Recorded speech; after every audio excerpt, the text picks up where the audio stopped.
So my presentation is called Do What You Love. There's no excuse not to do what makes you happy. So who here knows what they want to be when they get older? Hands, raise hands. What do you want to be? Construction worker? Okay. A psychologist. Psychologist? A dermatologist? An architect? Yep. A CSI. Anyone else want to share? Okay. So my name is Makini Smith. I'm a coach, an author, and a speaker. So I do personal mentorship, and I'm also a consultant for a major company called Procter & Gamble. I am a 4-time published author. So I've got 1, 2, 3, 4 books that I've written in the last few years. I also do public speaking all around the world. So this is just a little bit of info about me. So I have been featured on almost all of Canada's major media networks, from TV to radio to print. I've been on Breakfast Television, Canada AM, CBC, Rogers TV, you name it. I've also been on a lot of the US major media platforms. I've had a commercial that ran on like VH1, E, all those networks, and I was also on a national radio station. My books are sold in all the major online bookstores: Indigo, Barnes & Nobles, iTunes, Amazon, and I am about to launch my new app. I have an app coming out that'll be available in the Apple Store and Google Play.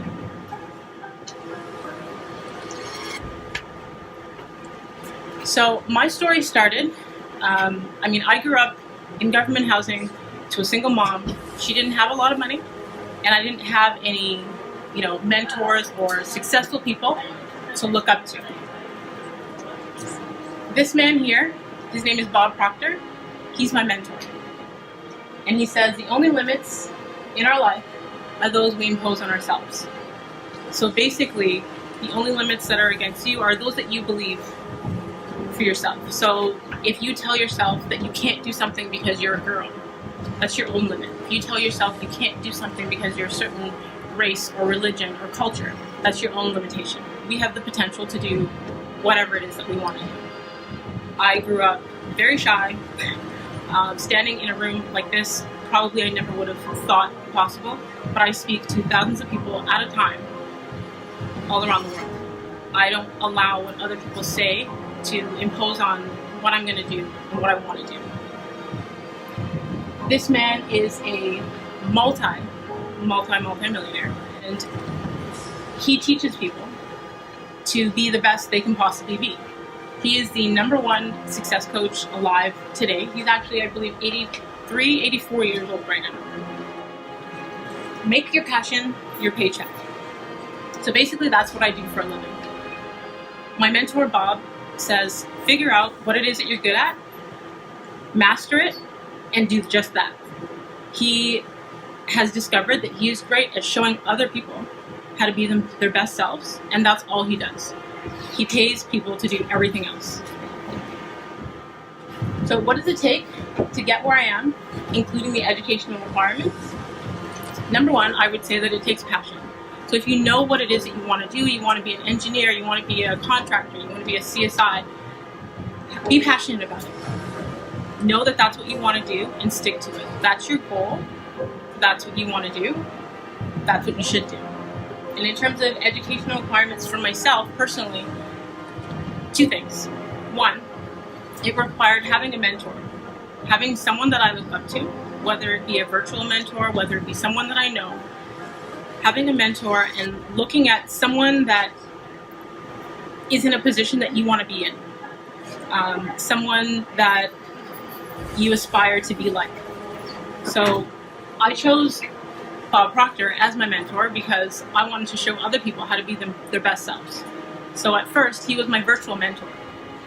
And I only watched his videos online, I read his books, and one day I had the opportunity to meet him. Now this man is an international coach, and I didn't know that he lived in Toronto.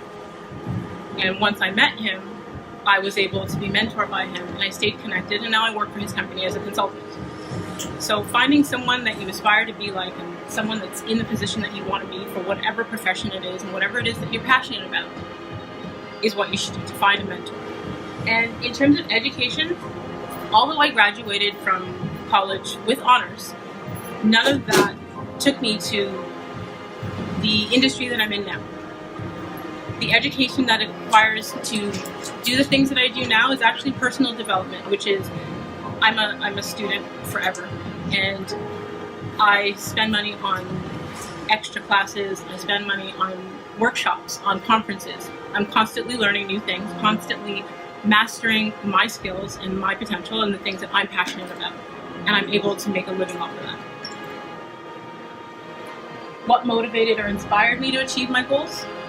Like I said, I grew up in government housing. I didn't have very much money back then. My family didn't have very much money, and I looked at how hard my mother had to work. She had to work multiple jobs just to keep food on the table. And I wanted a better life for my kids when I had them. And I didn't want them to suffer. And that inspired and motivated me to push harder and be a better person so that I could do better and be able to one day help my mother retire earlier, buy her a house or do something for her.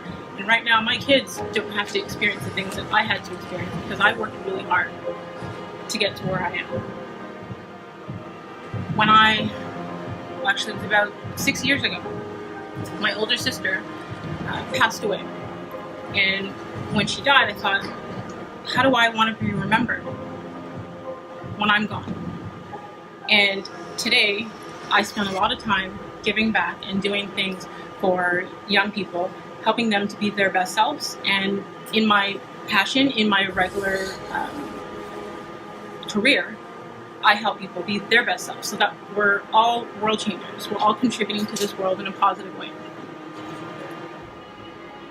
What obstacles did I have to overcome over time to be successful? In life, there will always be obstacles. There will be people who don't believe in you. There will be people who tell you you're not good enough. There will be all kinds of things. And overcoming those obstacles is how I was able to get here today. I mean, in terms of being able to write a book.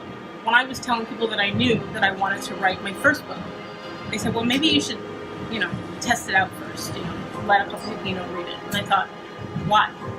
They thought, well, who's going to read your book? If I had listened to them, I wouldn't have 4 books today. A year and a half ago, I had a book signing in South Africa. I wouldn't have been able to travel the world and do things if I'd listened to what other people said. And often people will say things not because they don't believe in you, but they don't believe that they can do it. So they don't believe that it's possible until they see you do it.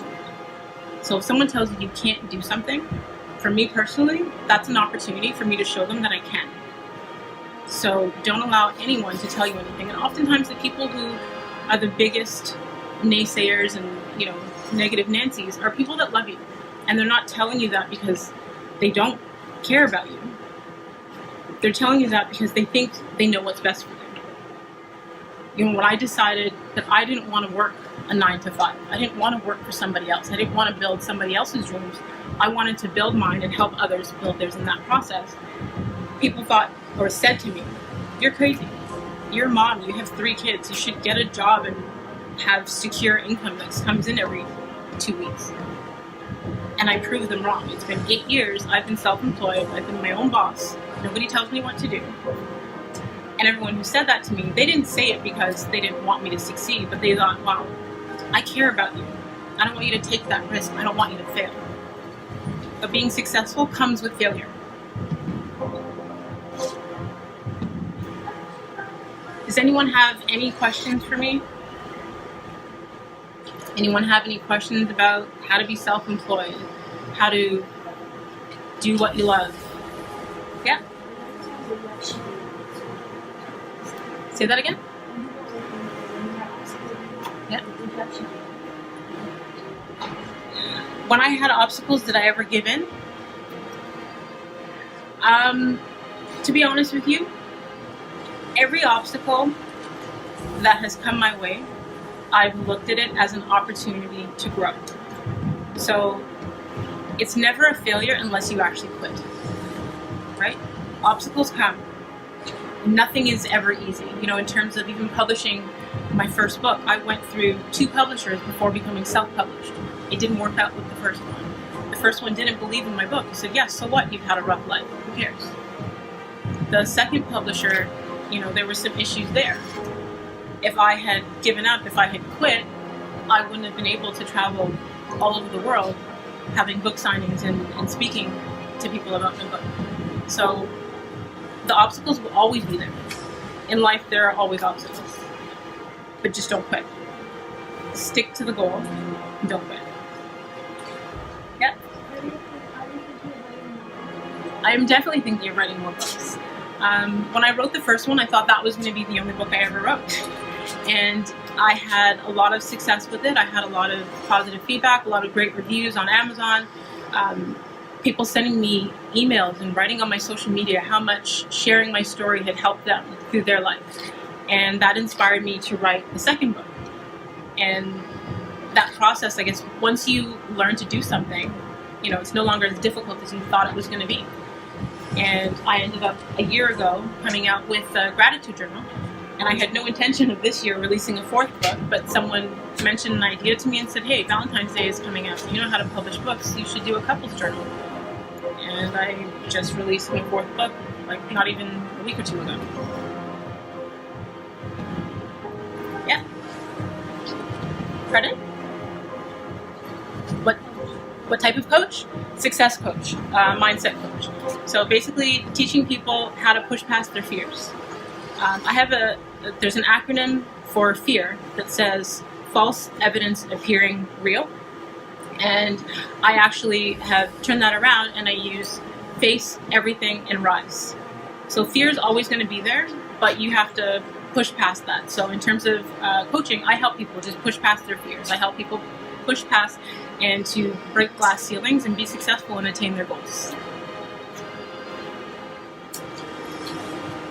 Does anyone? Yeah?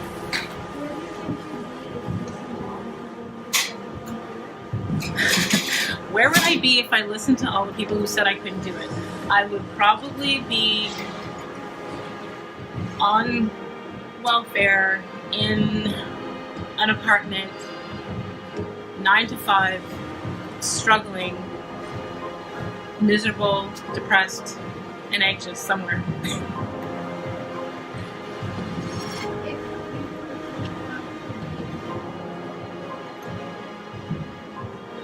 If I could get any other job, what would I be? I am doing what I absolutely love to do, which is helping people every single day.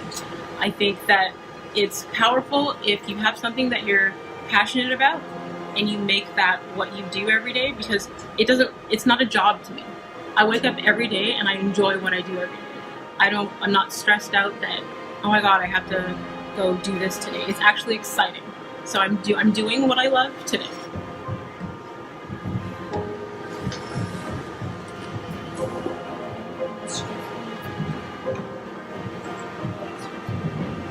Say that again? What has been my most stressful day? I can't think of a particular day, but I can think of a time period. So before I got into coaching and speaking and being an author, I was actually selling homes, and that was my full-time job. I was still self-employed, but I was in the real estate industry selling property. And the first 8 months, I didn't make any money. And I am a mom. I have 3 kids. I had a mortgage to pay, and I was going to work every day, but I wasn't making any money. So that was extremely stressful. But because I was consistent and I kept putting in the work, it eventually paid off, and it was good.